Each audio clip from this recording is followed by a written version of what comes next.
Selamat berjumpa kembali di materi sistem basis data. Kita memasuki minggu yang keempat ya, materi pertemuan yang keempat. Saya akan awali dengan mengucapkan Assalamualaikum warahmatullahi wabarakatuh. Baik, di pertemuan yang keempat ini kita akan melihat lanjutan dari model data relasional ya. Saya beri judul, subtemanya adalah pemodelan data. Nanti kita akan melihat bagaimana data itu dimodelkan dalam satu bentuk sehingga menggambarkan rangkaian dari keterhubungan data-data yang kita bangun. Oke ya, jadi kita akan coba melihat dulu pengertian dari apa itu pemodelan data. Katakanlah kalau kita membangun sebuah rumah, ya, kita membangun sebuah rumah, maka kita harus membuat sebuah konsepnya, konsep bangunan lah ya, saya nggak bilang langsung rumah, ya, bangunan dulu. Kita harus tahu konsepnya. Kita akan membuat bangunan untuk apa? Peruntukannya untuk apa? Lokasinya di mana? Budgetnya berapa? Dan sebagainya. Nah, untuk bisa menggambarkan bagaimana nanti bangunan itu dibuat atau nanti bangunan itu dilihat, apalagi sekarang kan sudah banyak model 3D ya. Itu kita nggak serta merta asal bikin, digambar dulu dan sebagainya, tampak luarnya bagaimana, kalau satu lantai, kalau dua lantai, lantai satu bagaimana, lantai dua, lantai tiga. Dan itu digambarkan dalam bentuk model. Ya, ada yang dalam bentuk miniatur maket, ya, namanya rumah, ada yang dibuat seperti itu ya. Atau ada juga dalam bentuk software, ya banyak ya, softwarenya ada apa namanya, uh, SketchUp gitu ya, modelnya dan banyak lah ya pemodelan yang anak-anak arsitektur itu membuat. Nah, sekarang kalau kita hubungkan dengan basis data, data itu sesuatu yang kalau secara fisik kita nggak bisa lihat, ya karena kan data kita disimpan secara digital, transaksionalnya disimpan secara digital.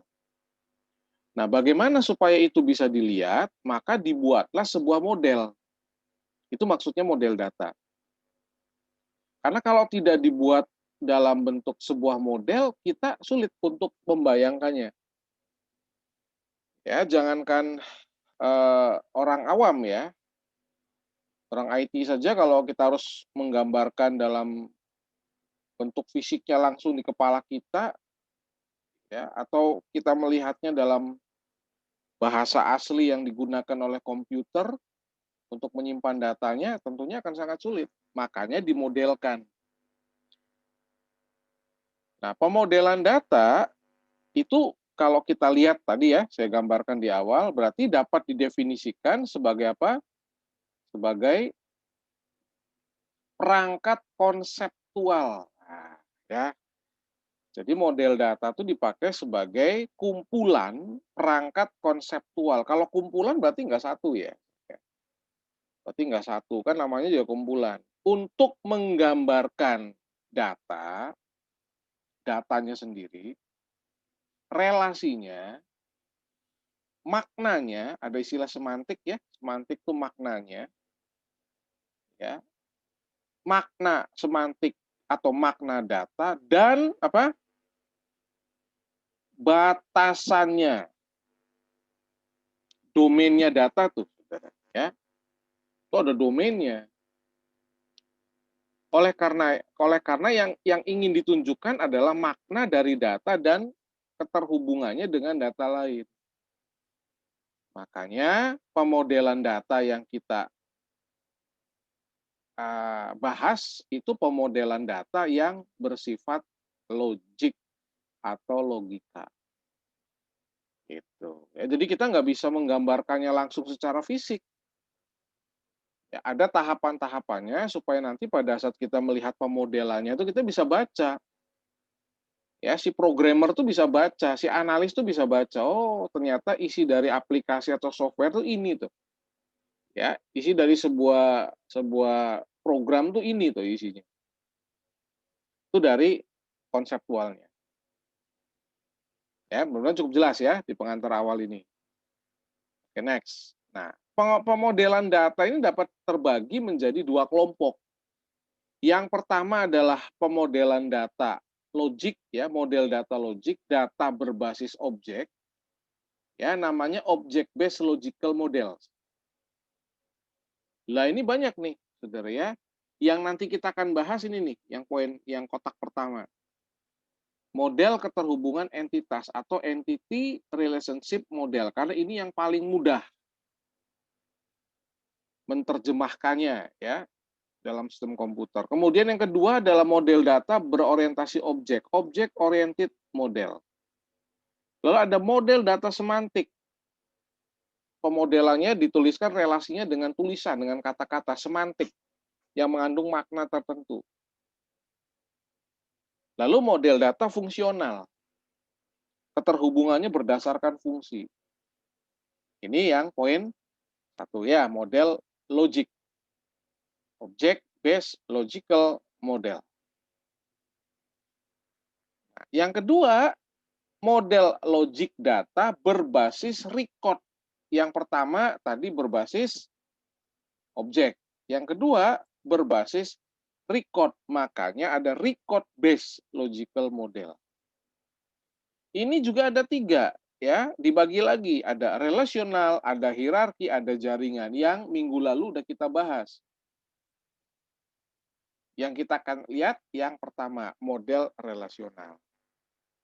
Berbasis record ya saudara ya, jadi ada rekodnya, ada datanya. Minggu lalu, buka lagi materi minggu lalu, kalau ingat-ingat lupa ya, mudah-mudahan lupa-lupa ingat ya, jangan ingat-ingat lupa, ya ujung-ujungnya lupa.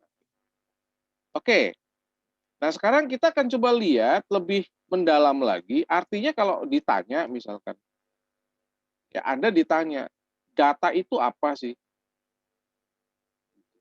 Yang dimaksud dengan data itu apa? Nah, kalau boleh saya rangkum di sini, ya, A ya, ini poin A-nya. Fakta dunia nyata atau real world yang kita lihat, yang kita rasakan. Itu dikelompokkan, ya, dipilah, dikelompokkan, and then di-combine, disempurnakan dengan proyeksi kebutuhan dalam pengolahan data menjadi informasi. Nah, ini nih nantinya melahirkan model dunia nyata atau real world. Pertanyaannya, apa hubungannya dunia nyata dengan data? Ya, dunia nyata ini isinya data. Itu hubungannya. Jadi kalau Anda menggunakan sistem, ya, Anda memainkan aplikasi games, Anda chattingan, Anda main IG, ya, Anda main Line, atau Anda menggunakan aplikasi apapun, daring apapun, sebetulnya kita ada dalam real world. Real world-nya kita adalah, yaitu yang Anda gunakan, yang Anda lakukan. Nah, isinya apa sih isinya? Data isinya. Ya, oke ya, itu gambaran daripada real world kan, saudara. Nah, saat Anda menggunakan aplikasi itu, saat Anda main game, ya, saat saya main IG, saat saya main Facebook, ya, saat saya sedang Skype, saya sedang Zoom meeting misalkan dan sebagainya, saya nggak melihat bagaimana data itu disusun dan diolah. Saya ngertinya cuma make, oh kalau saya share dokumen, orang lain bisa lihat. Kan itu yang Anda lakukan ya, kalau Anda lagi klik satu tombol, oh saya bisa nembak. Kalau orang lagi main game. Padahal itu adalah perpaduan atau kombinasi dari data-data yang banyak. Ya, tuh.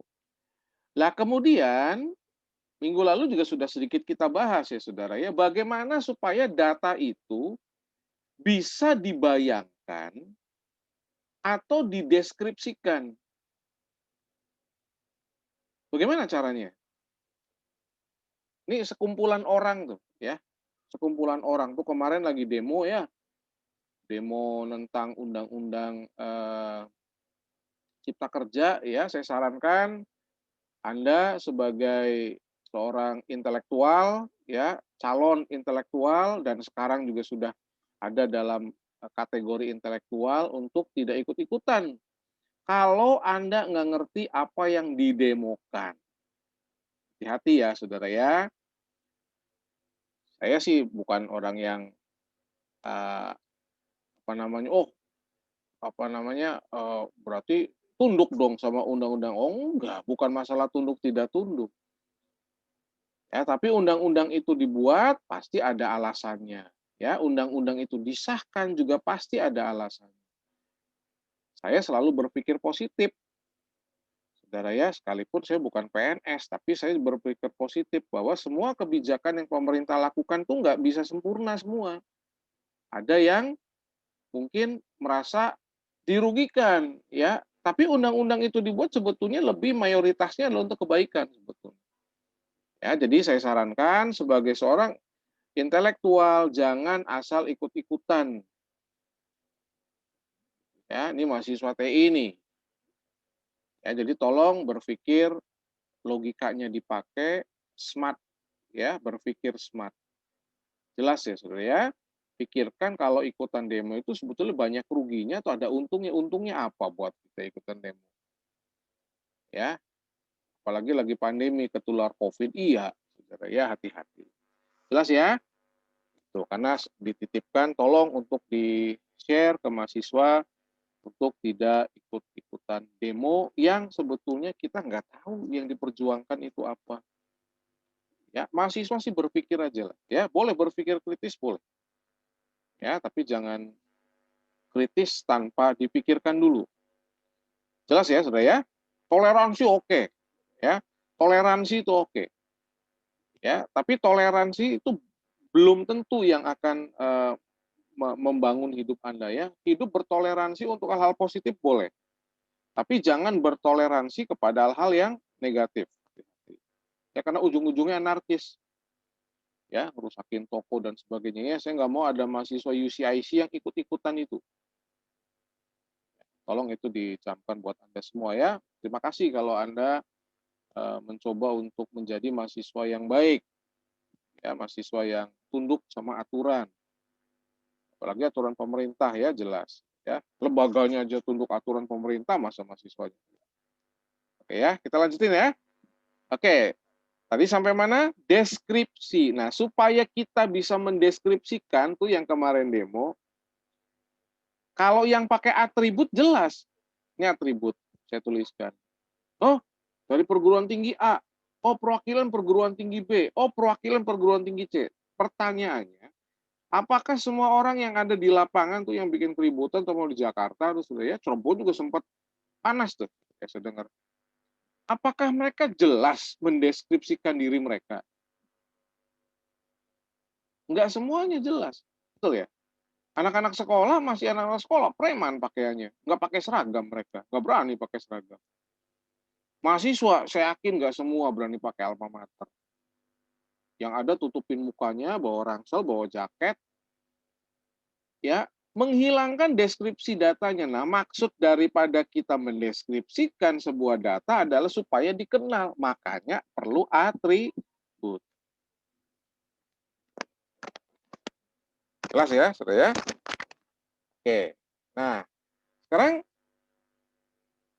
bagaimana cara untuk mempresentasikan atribut kita atau mendeskripsikan? Ya tadi dimodelkan datanya. Setiap atribut itu harus mempunyai makna. Jadi kita nggak bisa, saudara ya, kita nggak bisa pakai jaket ya. Kita besok mau demo nih pakai jaket.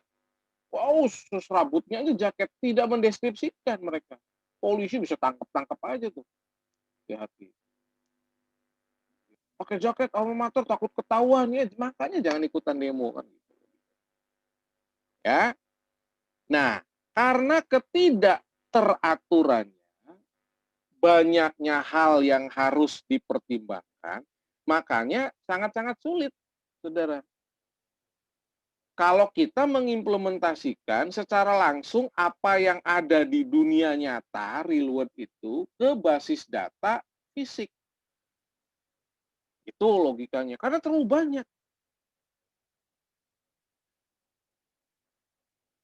1.000 orang ngumpul di satu konser, 1.000 orang nih nonton konser ya, hal yang positif aja lah, ini ada konser nih.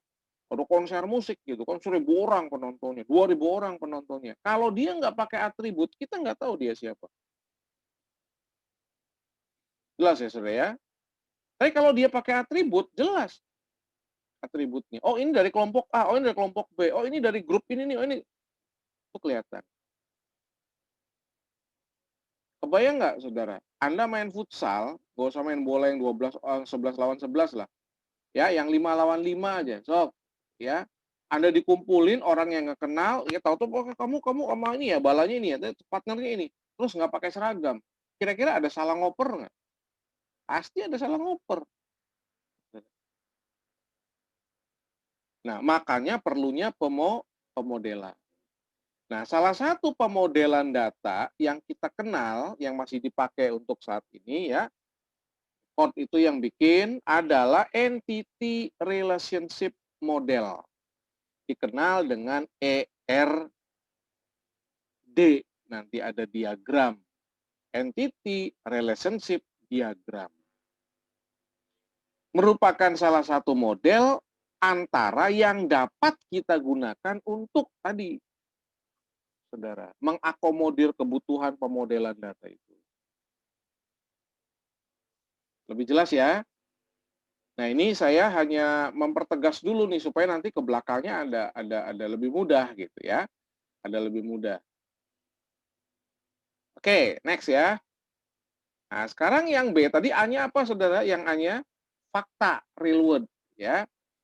Yang B adalah model entity relationship. Kalau real world kan, real world ya, Saudara ya.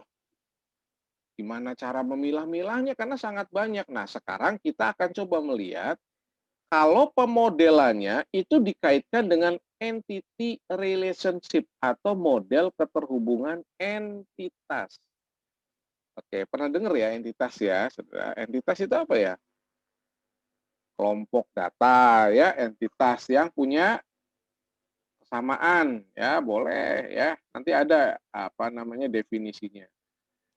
Nah, pada pemodelan entity relationship, dunia real world itu semesta data yang ada ya, himpunan ya, pernah main-main himpunan, ini himpunan sebetulnya ya, Saudara ya. Kita main apa itu, apa, trigonometri ya, Saudara ya, himpunan. Itu ada himpunan semesta, betul ya, himpunan semesta itu kan isinya banyak tuh, Saudara. Semua himpunan-himpunan itu termasuk semesta. Bumi ini bagian dari apa? Dari alam semesta. Yang nggak ada batasannya gitu, itu namanya semesta. Ya. Dan semesta data yang ada di real world ditransformasikan atau diterjemahkan dengan memanfaatkan sejumlah perangkat tools, konseptual tools menjadi sebuah diagram data. Oh, jadi kalau nanti Anda udah kita ada lagi mainkan satu pemodelan data, itu ada perangkatnya tuh ya, ada simbol-simbolnya. Nah, simbol itulah yang dikatakan sebagai perangkat konseptualnya. Simbol diagramnya ya, kalau Anda lagi algoritma struktur data, kita belajar apa? Flow chart. Ya, masih ingat flow chart ya, semester 1, semester 2. Kalian belajar itu. Lah itu adalah simbol, itu tools yang dipakai untuk menjelaskan ke orang, oh kalau simbol ini maksudnya ini loh. Jelas ya?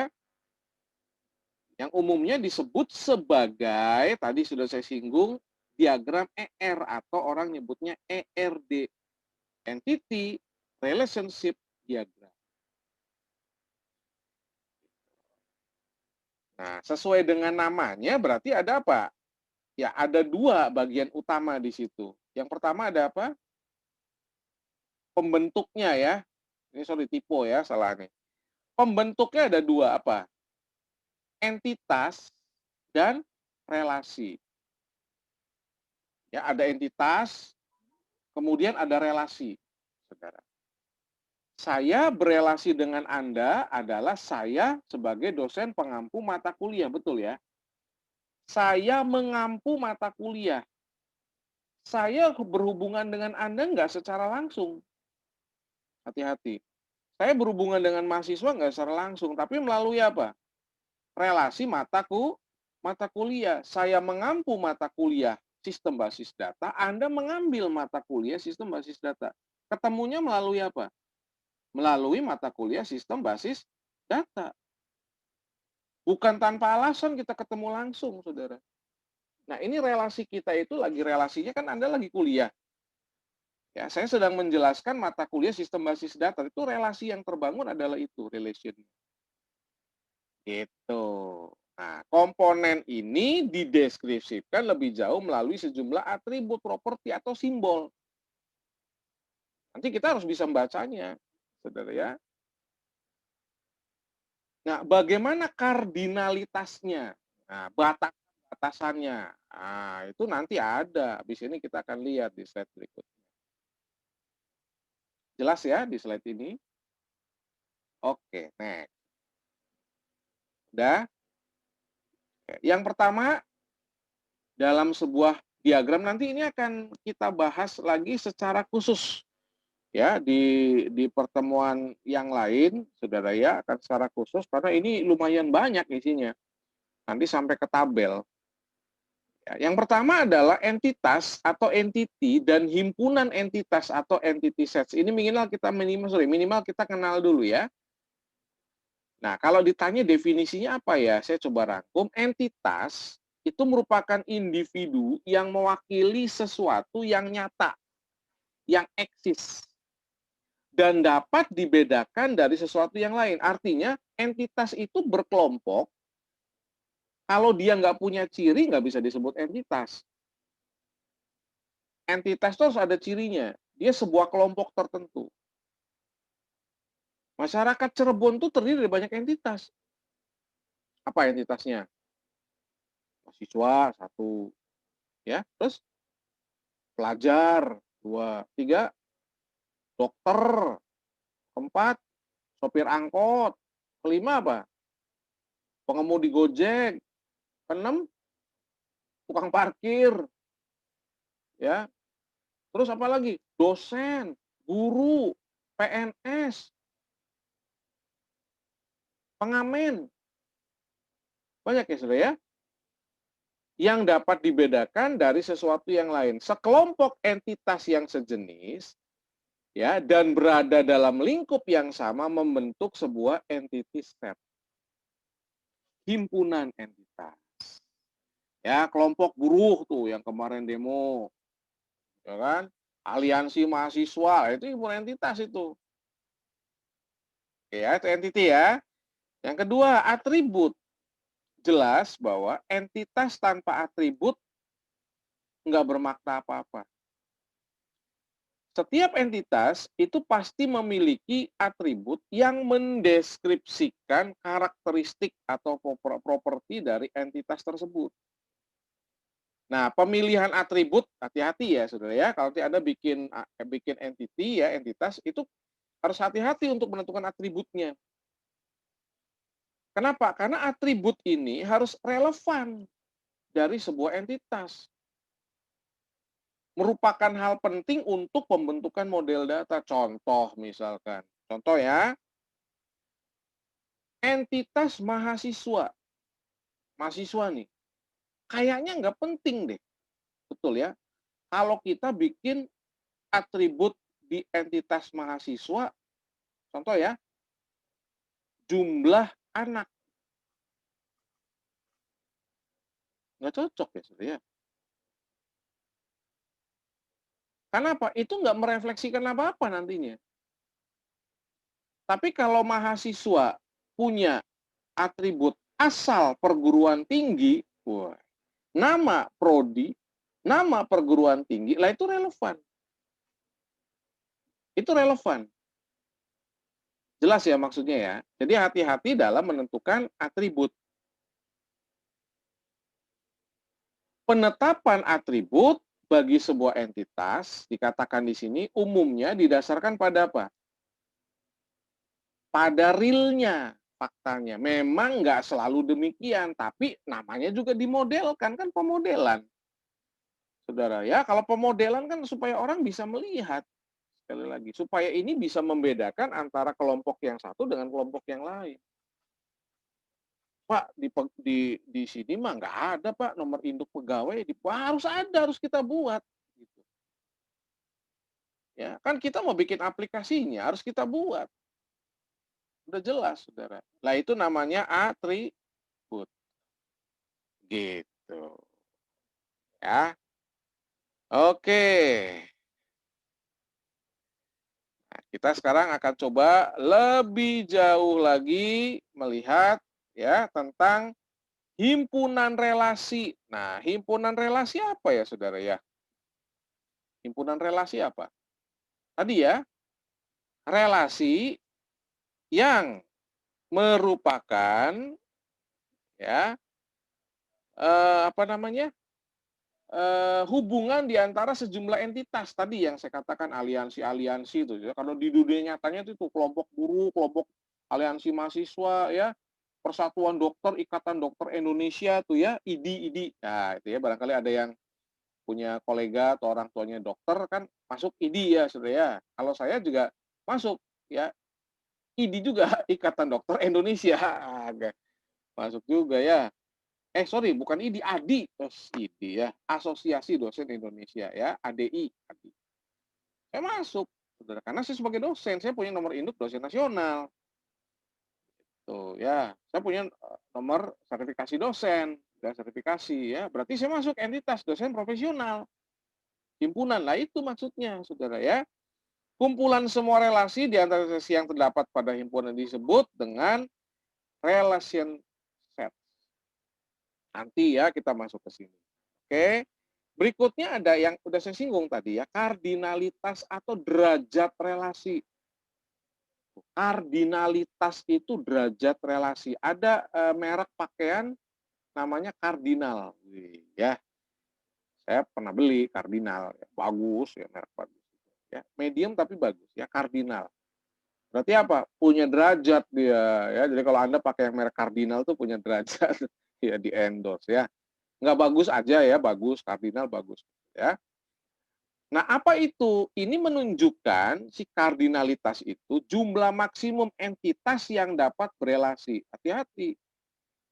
Kita harus menentukan, Saudara. Ya, harus menentukan jumlah maksimum entitas yang dapat berelasi dari kiri ke kanan ke kanan lagi, kanan ke kiri lagi. Itu kita yang menentukan. Kalau nggak ada keteraturan nanti. Sekarang lagi zaman kampus merdeka ya, Saudara ya. Tuh prodi bingung tuh ya, memformulasikan gimana ya ini formulasinya. Sekian persen mahasiswa luar boleh ngambil di TI, TI bisa ngambil di prodi lain. Itu ada formulasinya. Itu namanya derajat relasi itu. Jelas ya? Nah, hubungan antar entitas ya merujuk pada hubungan maksimum yang terjadi dari himpunan entitas yang lain dan begitu juga sebalik.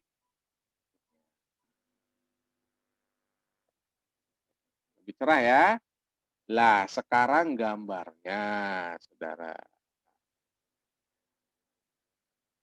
Ya, gambarnya. Gambarnya gimana ya gambarnya, Saudara? Gambarnya. Ya, gambar himpunan. Ya, masa belum pernah main-main himpunan kayak gini. One to one ya, one to one.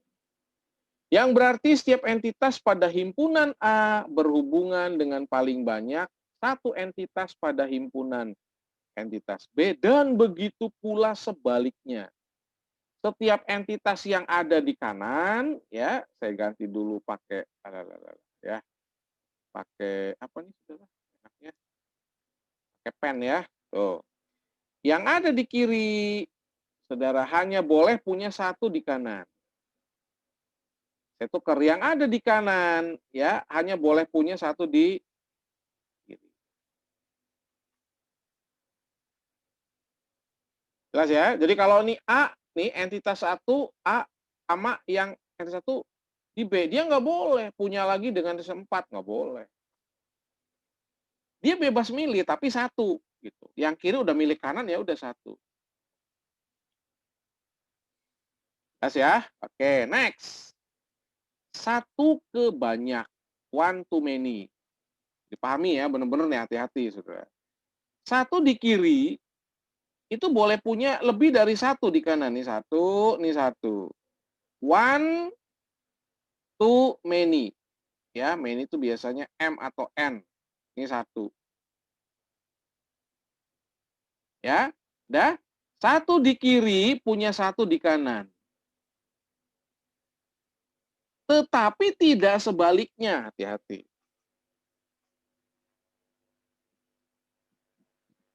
Maksudnya ngerti ya? Kalau kiri boleh punya banyak di kanan, yang kanan nggak boleh punya banyak di kiri.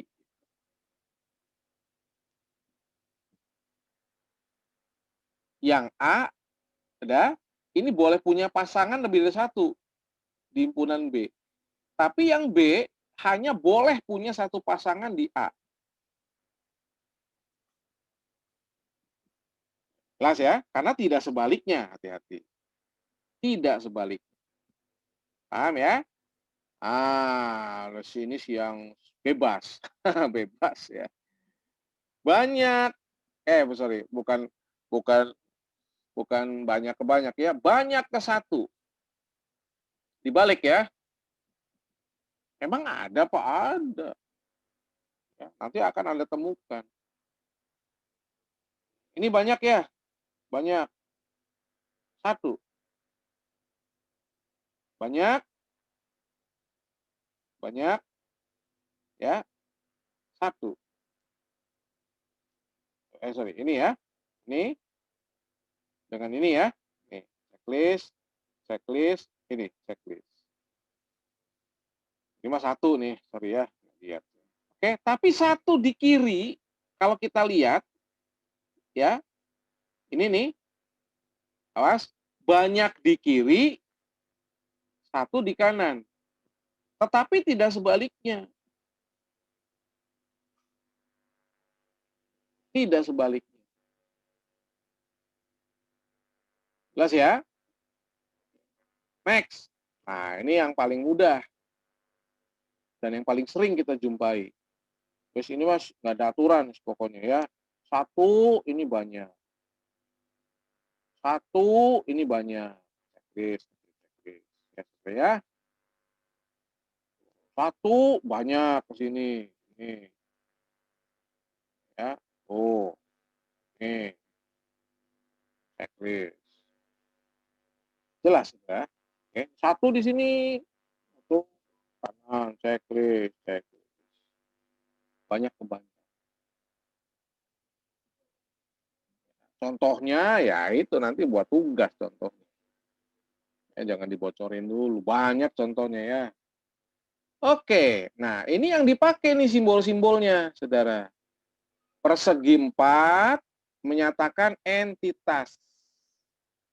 Gambar oval, ya jangan lingkaran ya, agak oval nulisnya, menyatakan atribut. Contoh yang paling gampang tuh gini, mahasiswa dideskripsikan sebagai seorang mahasiswa itu punya apa? Punya atribut. Salah satu atributnya apa? Nomor induk mahasiswa, saudara. Secara digitalnya tuh registernya. Lalu atribut yang nempel di Anda apa atributnya? Yang kelihatan di Anda. Yang kelihatan. Anda punya atribut, kalau punya apa? Kalau punya jaket alma mater. Dan tertulis UCIC, jaket alma maternya. Oh, berarti Anda mahasiswa UCIC. Oh, Anda menggunakan alma mater atau menggunakan seragam himpunan mahasiswa teknik informatika, Himatif. Masuk ya, sebagai anggota Himatif. Yang belum masuk, masuk. Sekalipun ini kita lagi pandemi, harus masuk. Instagramnya di follow ya. Instagramnya Himatif di follow. Tolong follow Instagramnya Himatif. Jangan sampai enggak. Ya, jangan sampai kalah sama mahasiswa baru ya. Mahasiswa baru aja pada nge-follow. Ikutin, follow. Biar tahu dunianya Himatif. Jadi jangan jadi mahasiswa yang pasif ya. Harus jadi mahasiswa yang aktif. Yang tahu real world-nya Anda itu adanya di situ, komunitas Anda. Oke, lalu ini gambar layangan ya, gambar belah ketupat menyatakan himpunan relasi. Kalau di flowchart ini apa?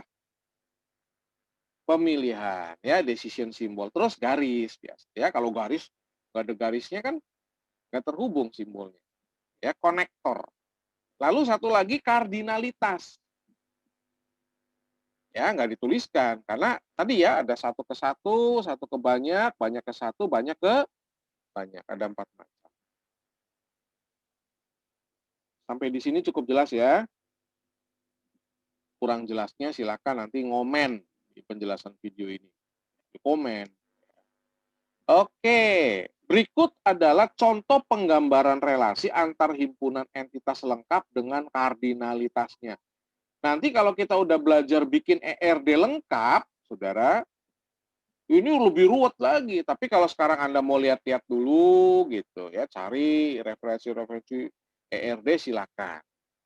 Boleh ya. Ini sederhana dulu. Ada tugasnya nggak? Ada. Nggak usah khawatir ya, tugasnya ada. Relasi satu ke satu. Dosen. Dosen ya. Oke, minggu lalu saya udah jelasin tentang primary key dan foreign key. Masih ingat ya? Yang ada garis bawahnya, katakanlah ini sebagai primary key-nya. Pak, masa nama dosen primary key sih, Pak? Wah, ya udah mulai cerdik kan?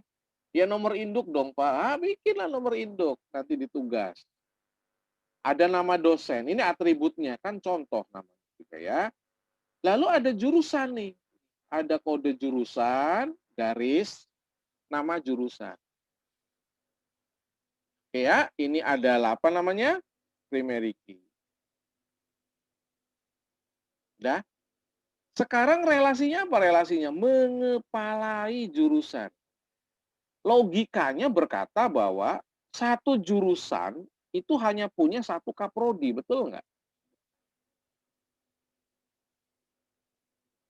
Betul ya?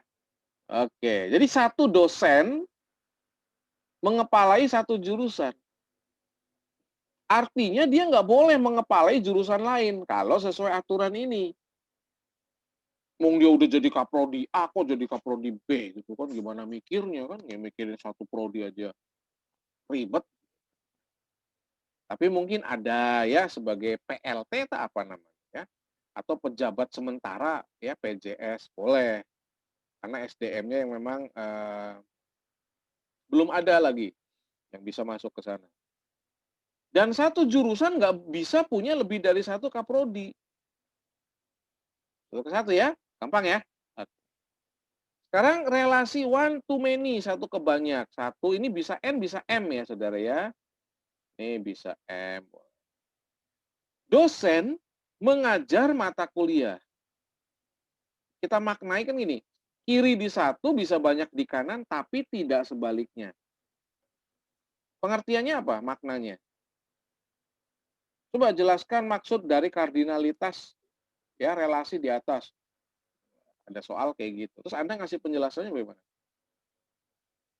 Satu dosen bisa mengajar banyak mata kuliah. Jadi saya nih ngajar sistem basis data, saya ngajar analisis big data, saya ngajar algoritma, saya ngajar apa lagi itu ya, perancangan misalkan. Saya bisa ngajar banyak mata kuliah. Tapi satu mata kuliah hanya boleh diajar oleh satu dosen. Kalau di kita kan enggak. Satu mata kuliah bisa diajar banyak dosen. Berarti apa tuh hubungannya dosen mengajar mata kuliah di UCIC? Silakan Anda tentukan. Melihat dari fakta yang ada, dari real yang ada. Nah, kalau sudah digambarkan seperti ini berarti logikanya adalah sistem basis data nggak boleh ada yang ngajar selain saya. Ah, gitu Pak. Cukup jelas ya, satu ke banyak. Ini namanya kardinalitas. Jumlah maksimum relasi. Next. Banyak ke satu. Ya, banyak ke satu ya. Sorry, banyak ke banyak kok banyak ke satu ya, sorry. Banyak ke banyak, gampang ya. Mahasiswa mempelajari mata kuliah, kita bacanya gini dulu, satu mahasiswa bisa mempelajari banyak mata kuliah. Satu mata kuliah bisa dipelajari oleh banyak mahasiswa. Itu cara membacanya. Jadi selalu berawal dari satu dulu. Satu mahasiswa bisa mempelajari banyak mata kuliah, betul nggak? Betul. Masa Anda mata kuliahnya cuma sistem basis data doang selama kuliah 4 tahun? Nggak mungkin.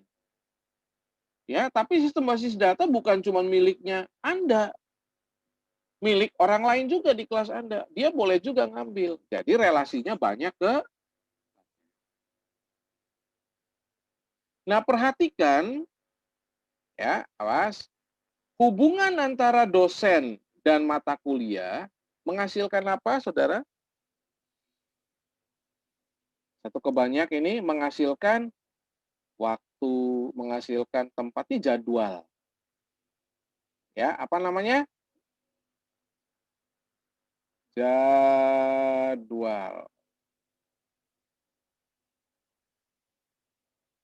Betul ya? Jadwal kan? Iya. Kalau ini nama dosen, kode jurusan. Nih, apa nih? Jabatan.